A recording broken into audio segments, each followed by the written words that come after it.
Welcome back to my channel. My name is Peyton Hawes, and today I'm going to be reacting to an old video of mine. It is Faith Crisis Part 2, my Mormon temple experience. So for those of you who are new, about 1.5 years ago, my husband and I left the Mormon church, or the Church of Jesus Christ of Latter-day Saints, just what they prefer to be called. And I just make a bunch of content about it. You can go to my Faith Crisis series or playlist on my channel, which I'll have linked in the description below, and you can slowly see while we were active believing members of the church and how we slowly transitioned out after discovering the CES letter and all kinds of things like that. So you can get a lot of background info watching those videos. But you guys really liked it when I reacted to my Faith Crisis Part 1 video, so I thought I would react to Part 2. So here we go. Hello, everybody. My editors got this video all together. There was something that I just felt like needed to be said in the video that wasn't, just as kind of— Bro,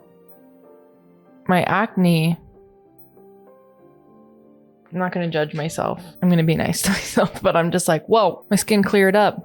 Curology, not sponsored, but I'm looking back and I'm like, oh, it actually is helping me. I have like a disclaimer. Now, there's a lot of sensitive topics. There's a lot of talking about things that are honestly really traumatic to me, and they might sound very exaggerated and dramatic and whatnot, but it's really just my emotions. It's just me feeling and getting it all out. I don't mean disrespect in any kind of way to anybody. I don't want anybody to feel offended or hurt by anything that I say. I do talk about some things that are very private to me. When I start talking about, a few spiritual experiences that I've had, I do know that our minds are very smart. We can see things that are not actually there, hear things that are not actually there. I just want to point out that I do recognize that some of the experiences that I have— Do you guys notice the hanger in the closet that's like not, it's like all angled up weird? That's my husband's side of the closet, just saying, okay? I'm OCD about my hangers. He does that to this day. I love him. Choose your battles. Could have just as well been my own mind and brain creating these things that were not actually there. So prepare yourself for that. Yeah, hopefully you enjoy the rest of the video. Really having a hard time.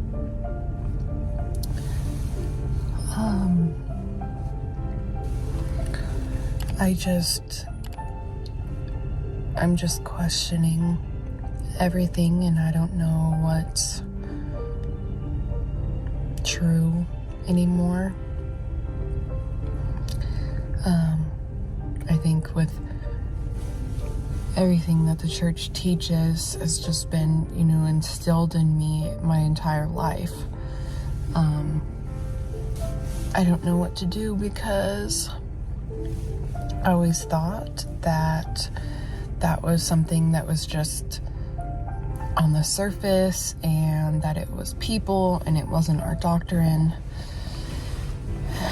And that, these were things that could potentially change at some point, when people realize that God is more loving and accepting. Everything that we have cultivated and have believed as a religion, have come together, comes from this book, from the Book of Mormon. And come to find out that so much of it is plagiarized, and I've heard that before, and I always just kind of scoffed and rolled my eyes like people are crazy. I will say the theory that the Book of Mormon was plagiarized is exactly that, a theory. And I'm saying it so matter-of-factly in this video. I do personally believe that there are parts of it that are plagiarized, and I'm even okay with it with people who don't want to use plagiarism as just it's a strong word, but was at least inspired by other books in Joseph Smith's time that he had access to, and they are very much so the same stories that are in the Book of Mormon, and it's from an educational textbook. I forget what it's called. My husband would know. I love when he's in videos with me because he always knows the sources for everything and I always forget. Anywho. But then there's actual proof of textbook material that was used in the education system, like while Joseph Smith was alive, near where he grew up, and basically word for word, things being exactly the same. And I don't know, it's just so confusing because people wonder, like, why Joseph Smith alone and the kind of things that he did and the kind of person that he was, like, how does that unravel your whole beliefs of the religion as a whole? And that's really because it all comes from the Book of Mormon. And, questioning Joseph Smith's authority that he had to receive revelation from God and, guide all of these people. I question his authority with the things that he was doing. And all of this is so painful because it's everything that I've ever known and everything that it's just every decision that I've ever made, everything has come back to the church. It's scary because we're told that without the church that we'll be unhappy and we won't know where to go or what to do. And that's so scary because I've been doing everything, like go to the temple, we have regular church attendance, we serve in our callings. I currently don't have a calling because we're in a new ward. I haven't received one yet, but I have faithfully served in my previous callings, and Colin is faithfully served in his calling. We take the sacrament every week. We wear our garments faithfully. We're reading our scriptures every single day and praying every single day, all day, and paying our tithing faithfully, and just believing that these were all the things that I needed to do for things to work out. I'm questioning, like, whether all of this, like, extra work and things that we do, not that it's hard for me, it's never been, like, felt like a burden or like it's been this difficult thing. It's not that at all, but I'm just questioning whether all of it is necessary, because I just believe that we're all going to be back together, no matter what. I just want to let you know that I have made the decision to remove my name from church records. Everybody knows I still have the same amount of love for everybody. It's nothing like anybody in our family has said or done to me or anything. I've kind of been on my own, like, sort of like faith journey. Basically, since I got home from my mission, when I came home early, there was a lot of, like, problems I started having with church culture, with, like, things that people said to me, and like when am I going back out, or why'd you come home? Like, people telling me that, like, I need to get back out as soon as possible without even knowing, like, what was going on internally. It kind of, like, led to me having, like, a lot of, like, underlying questions, and I've had doctrinal questions about stuff that I can't explain for probably as long as I can remember, like, since I got old enough to, like, research things. And then the situation with happened that threw my trust in local leadership basically out the window. I love and respect you guys so much, and I know that, like, a lot of the stuff that we learn is, like, that we're an eternal family, and that I know that, like, some of the things that the church teaches can be hard if somebody steps away. I just want you guys to know that I still think I'm going to be there, and I love you guys. I believe that there's a God. I do want to mention Colin in the beginning Colin's my husband, by the way, if you're new. He would kind of talk a lot about people and the things that they said to him and how it affected him and how it is somewhat part of the reason why he decided to leave. But when you watch more of our videos and you hear him talk more and you hear him share more of his story, that's not the whole story. Because a lot of people say, like, oh, you were offended and so you left the church by somebody and it has nothing to do with the church and the religion. And that's not necessarily the case or what happened. He had a lot of people say things to him that were very uncalled for, were very just, like, not compassionate. and just people who didn't understand. And he knew that the people didn't understand, but he started realizing how the religion creates the culture and why people say things like that or think things like that. It's because of the teachings of the church. So it kind of leads him into this area where it's like, why do people think these things? Why do people do this or that? And it basically just got him to a point of questioning and led him down a rabbit hole of studying stuff within the church. And so he did not leave the church because somebody offended him or several people. It was just a breadcrumb in his story. You know, and I think hoping for something is also a type of faith. And for me, I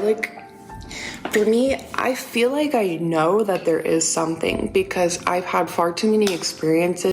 Oh, and by the way, this is a personal Marco Polo message to my little sister, Riley. It says Rai up there. But I remember venting to her about a bunch of stuff on Marco Polo, and I thought it could be good info for a video, and she agreed that I could share her videos and responses and whatnot. So that's what this is.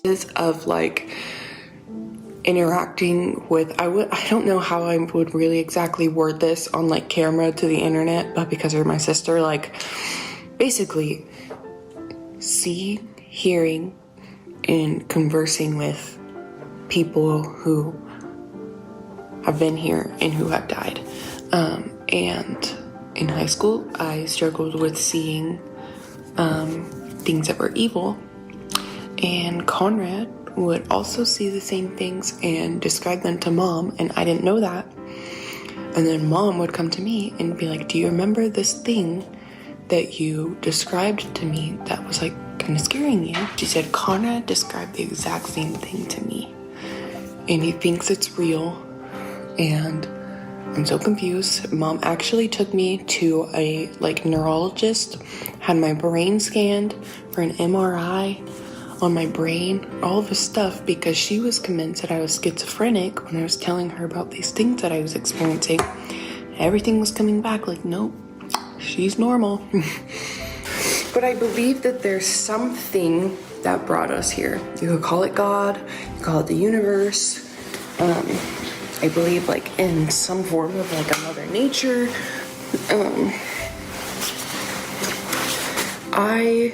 I don't know if I believe that there is like a devil or a hell. I kind of like think about it as more like, you know, we have some type of God, and if there's anybody who's listening and not watching, the screen says, "This is me in a place of questioning anything and everything I've ever known to be true. None of these are set in stone beliefs, just questioning."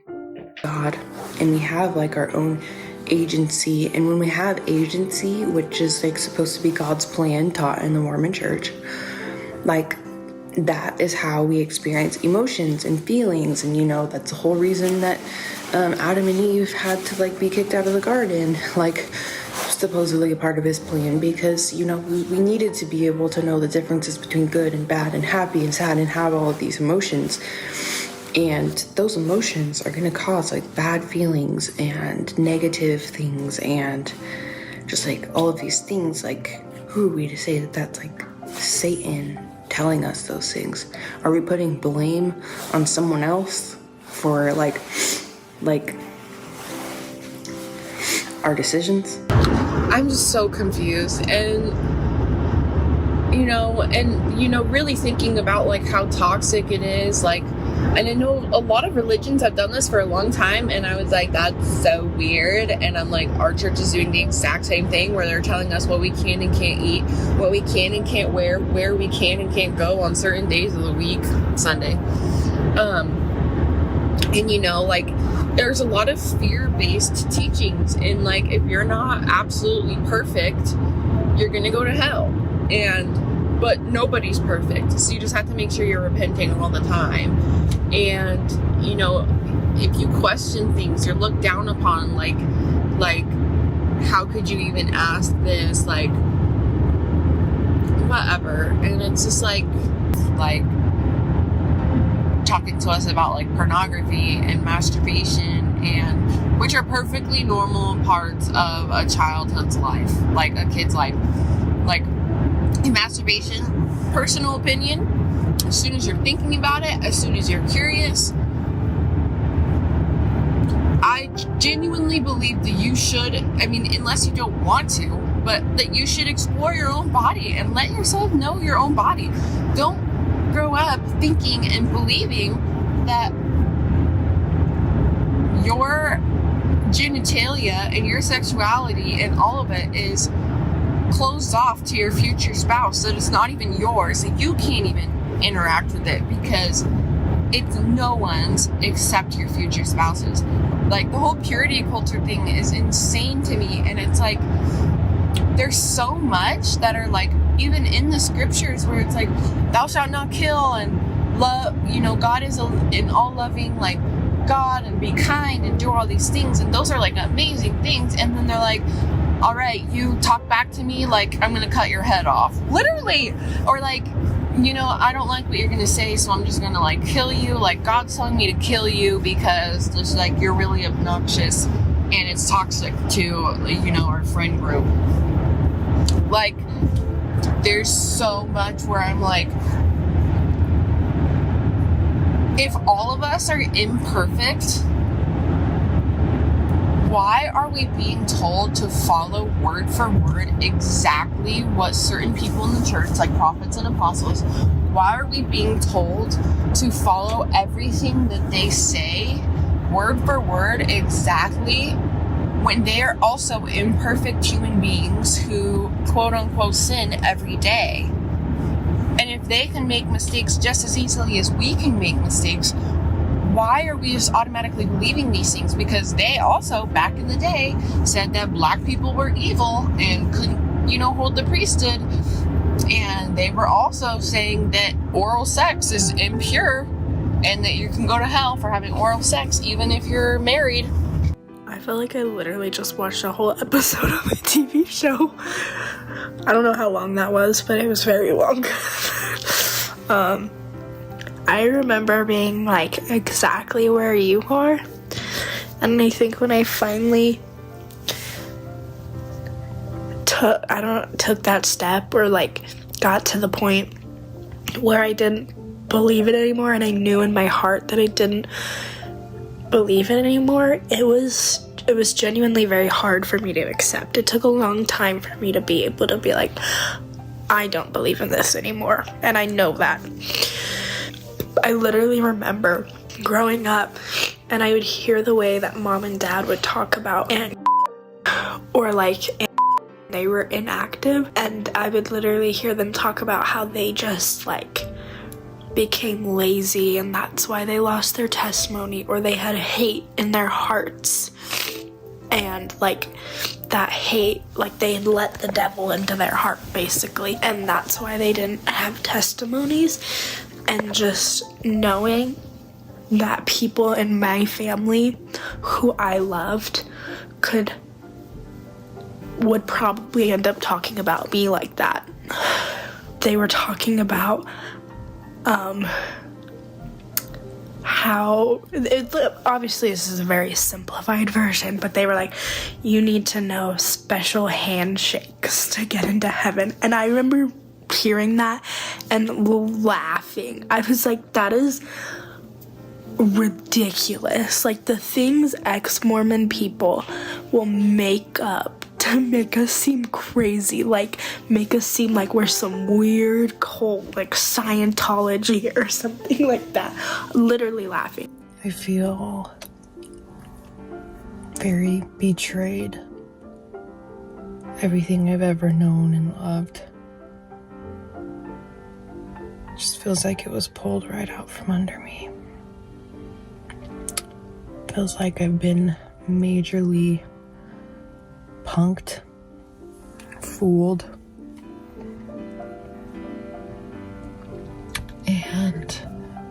everyone that's still in it, just feel like they're probably gonna hate me, or feel sorry for me, or look down on me. It makes me want to just step away quietly and, not say anything, not make any type of like announcements, and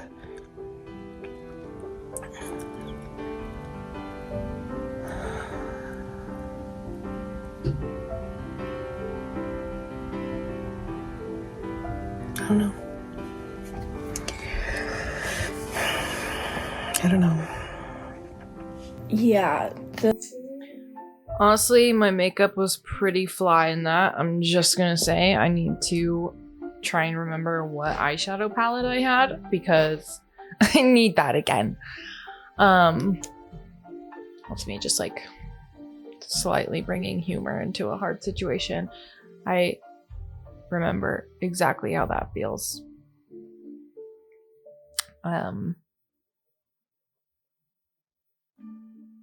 My chest is like tightening, and it feels like a lump is forming in my throat because I just remember what that feels like. What if I just stepped away quietly and I didn't really have to tell anybody about it, and I could just,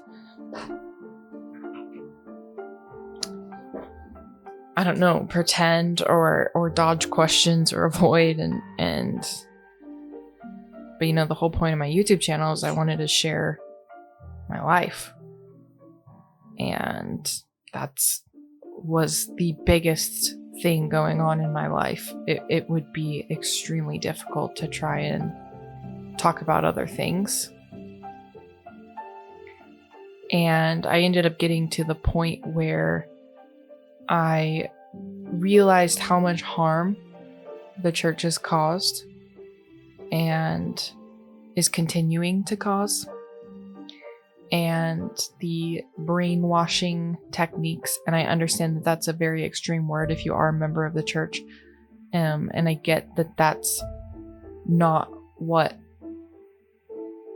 most people's intention even is, but it just is happening from a very young age. So I got to the point where I was like, more people need to be talking about this.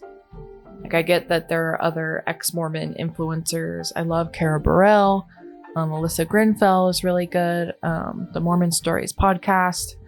There's Maven. I still felt like we needed more voices in the ex-Mormon community to spread awareness about certain things within the church that are not okay, and things that I want people's eyes to be open to, and I want them to see what's going on. But it's really hard to remove those goggles, and a lot of people won't. Things that reminded me of, I have decided the church is not true. I'm leaving the church. And I made sure I was so 100% completely sure of that before I told him. And he sat there and tried to argue everything with me. Like, well, what about the church isn't true? And so I just kind of threw out a couple random things. I was like, obviously I had so many reasons. But I was kind of flustered, and so I just kind of threw out a few reasons, and he sat there and tried to argue every single thing with me about how I was wrong and he was right, and he actually compared LGBTQ people to pedophiles in a similar way, in the same way that, like, they're born that way, but to act on it is wrong. And I'm sure pedophiles are some of them at least, are, I don't know if they're born that way or if childhood trauma makes them that way, and I just sat there kind of in disgust. Okay, I feel like I've got to say something. Pedophilia and any type of sexuality that people can be born with. You're born that way. The reason pedophilia is different is because it's not consensual. And children do not understand and do not have developed brains to understand what's going on. And there's endless research on how that is so traumatizing and awful for children. There's an unhealthy power dynamic. There's so many different things that you could say about that. Where any sexuality is just about consensual adult relationships with whoever you want. Love is love. Okay? Pedophilia is different. It's not consensual. A child can say that it is okay and that they want it, and it is not consensual because their brain is not developed enough to truly understand the circumstances of that situation and what it would entail and what it would do. And it's traumatizing. That's why it's not okay. And all right. Okay. I just really wanted to throw that out there because that's important. Because I didn't come out to him. That he could compare me to someone who sexually assaults children, but B, that you can sit there and say that someone who thrives on causing harm to helpless children is the same as somebody who feels love for people, who wants to be in a consenting and loving relationship with somebody else, someone who feels the exact same feelings as a straight person, but just for a different kind of people. They are LGBTQ students and alumni of BYU, and they put on this event to support LGBTQ students of BYU. A lot of people there are just kind of members who feel that the church is kind of, behind in the times, and they want to love and support and truly accept members. Some of the people there are people in the middle of faith crises. Some of the people there are just LGBTQ people who want to come and support. Some people are BYU students and alumni who want to come and support. And a lot of people I think are Ex-Mormons, Ex-Mormons. Most of them were wearing guns on the outside of their clothing. A couple of them had AK-47s on their backs. And they were pushing us and shoving us and screaming in our face, telling us that we were pedophiles, that we were grooming children, that we were disgusting, holding signs that had the family proclamation written on them, that had scripture verses written on them, quotes from prophets written on them. And people are going to sit here and say, oh my gosh, those are people in the church. The church doesn't condone violence and blah, blah, blah, all of these things. When, yes, they do. All throughout the Book of Mormon, one of the commandments is thou shalt not kill, but people are killing all the time because God said so in the Book of Mormon. When you're doing it for your love for your God, Heavenly Father, Savior, Jesus Christ, whatever it be, that you would do anything for Him and His church, then it's okay. You can't just say that's a person problem or a culture problem, because it is what the church teaches. They may not say those exact words, but it's all throughout the Book of Mormon.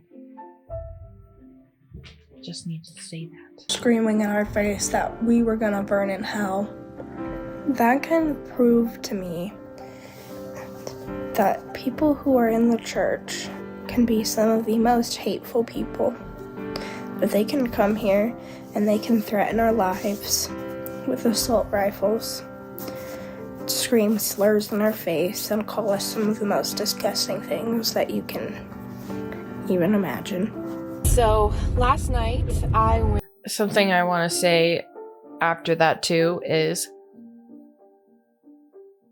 I can tell you with almost 100% certainty that every single ex-Mormon content creator will tell you that some of their most hateful, painful, disgusting, horrible comments are from active believing members of the church, which is ironic. Went to the temple, and I actually went for my grandmother. And for those of you who don't know,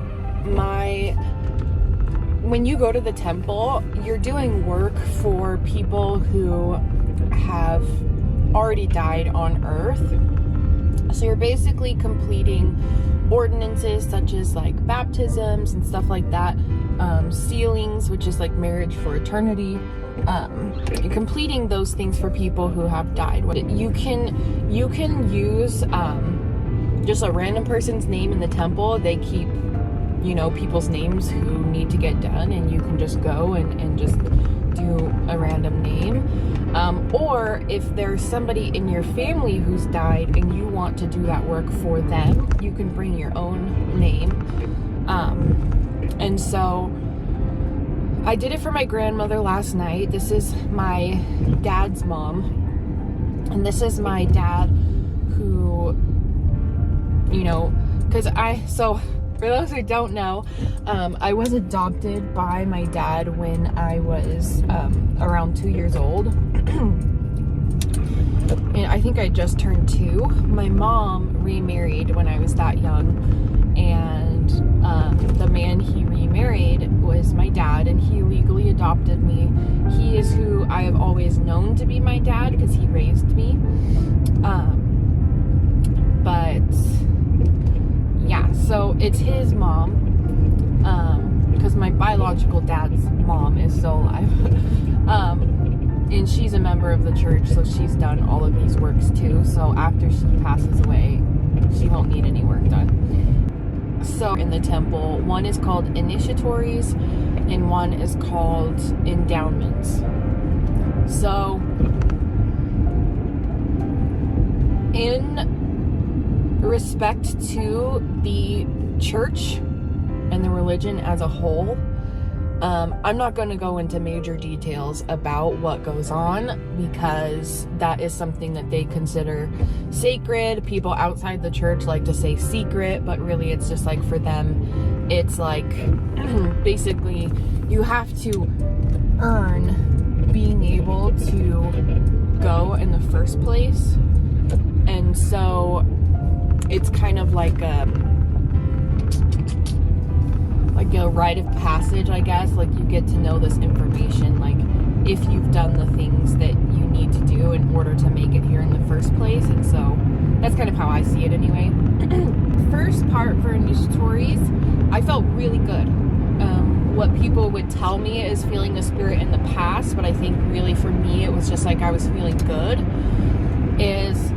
was being in there. And basically while I was in there, I have a bunch of women who in this room, and like the rooms are like separated by curtains, so I'm just usually with one woman at a time, sometimes 2, and they're basically like reenacting like certain blessings that you now have, being able to go through the temple and do these things. You have these blessings now, and they're telling me about how amazing and wonderful I am, and that all my sins are washed away and wiped clean, and I am free of all of this, all of the like evilness in the world or the sins that I've committed in the past, and that I am brand new. I'm a new woman. I'm given like a new name, like, so that it's like theoretically this is like, I am new.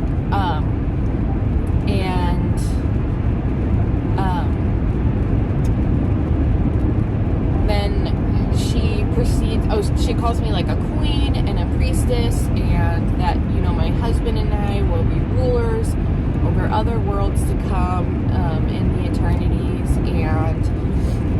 And she then proceeds to tell me about, she kind of breaks down all different parts of my body and blesses them, like, you know, my eyes to see, my nose to smell, my mouth to taste and to speak, my ears to hear. And she goes like my head, my neck, my shoulders, that they'll be able to carry the burdens that I might face, you know, my back and spine and bones and my... Yeah, a lot of people talk about feeling super weird in the temple, and I definitely understand with certain aspects of it. But yeah, the initiatories, it's kind of like meditation. The temple is extremely quiet and everything is white, which is known to be like very soothing, usually. And very like warm lighting, with where everyone wearing white, being very, very quiet. And it feels like one of those like spa retreats you could go on where like no one's talking really, or if you are, it's like soft whispers, and it's just very quiet and calm, and it just feels like you can think and be calm. And so it feels good, and it's like very calming. And then in the initiatories, when they're just like telling you, especially if you have even a little bit of a belief, like at that time I was losing my faith, but I was still questioning and exploring what I truly felt. So yeah, I described it as feeling good because the women were telling me how amazing and beautiful I was and how much power I had with my husband, and was just like blessing every part of my body. And I do stuff like that in meditation, not like blessing, but where I put a lot of focus on different parts of my body and try to just be in tune with what's going on and how I'm feeling, and just bringing my body to just like a very calm level.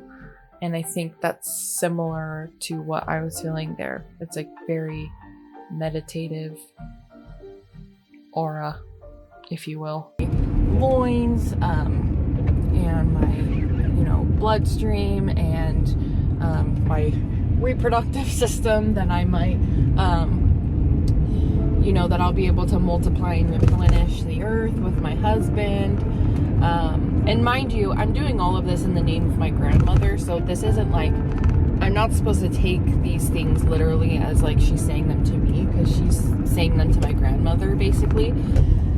The endowment session. You see the pull-ups in the background? Mom light. I felt that there was nothing evil in there. There was nothing satanic. There was nothing twisted. There was nothing dangerous or wrong or evil. None of that. I don't understand the reasoning behind the church teaching that this is essential for making it into the celestial kingdom, which for those of you who don't know is taught to be the highest degree of heaven that you can get to, where you are living in the presence of God. And the church teaches that this work is essential in order to live there after we die. There's definitely some stuff that I really think is unnecessary, but I'm not judgmental towards people who would do it, but I just don't feel like it's something that's for me. And that is, this is not what they call them in the temple. Just out of respect for the church, I don't want to reveal that. basically people outside the church refer to these things as secret handshakes. That's not technically what they are or what they're called, but there's things that you have to learn and memorize and do, along with like scripts that go along with the hand stuff, that is taught while you're in there, that you need to know these things in order to make it through the veil into God's presence and into his kingdom. That you have to know these. It's kind of like, what's the secret password kind of thing, which I don't mean that in a disrespectful way. Wow, I needed this because, Dude, I'm sitting here saying like there's nothing weird or twisted or bad or all these things, and then I'm like saying all these weird, twisted, culty things. I need to film a bunch of YouTube shorts today. Speaking of which, if you haven't watched my YouTube shorts, what are you doing? Go watch them right now. Well, watch this video all the way to the end, then go watch my YouTube shorts. Also, if you're not subscribed, what are you even doing with your life? Do you want to keep getting my... Yeah, what are you even doing with your life? You, watching this video right now. Are you subscribed? Do you ever comment and join in on the conversations we have? No one's going to judge you. We love you. Believer of the church, non-believer, different religion, no religion. Everyone's accepted and loved here, okay? Please subscribe. Please watch my videos. I'm still not fully monetized to make money on YouTube. Even though I got over 1,000 subscribers, I have to hit 4,000 watch hours. And I'm so close, but I'm not there. And I keep thinking, I'm like, okay, I'm probably gonna get 4,000 by like next month. And then I don't. And I'm like, hello? But mind you, I also need to be making more content. I really do.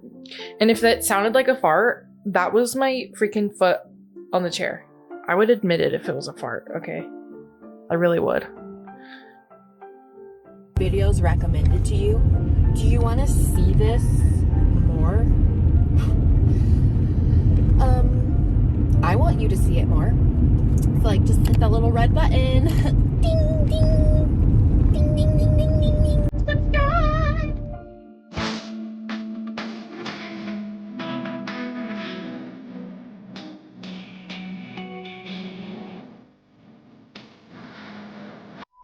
I should really make one of these like ending things again, because I don't really use these anymore, like the cute little setup, but I really should, because that's freaking cute.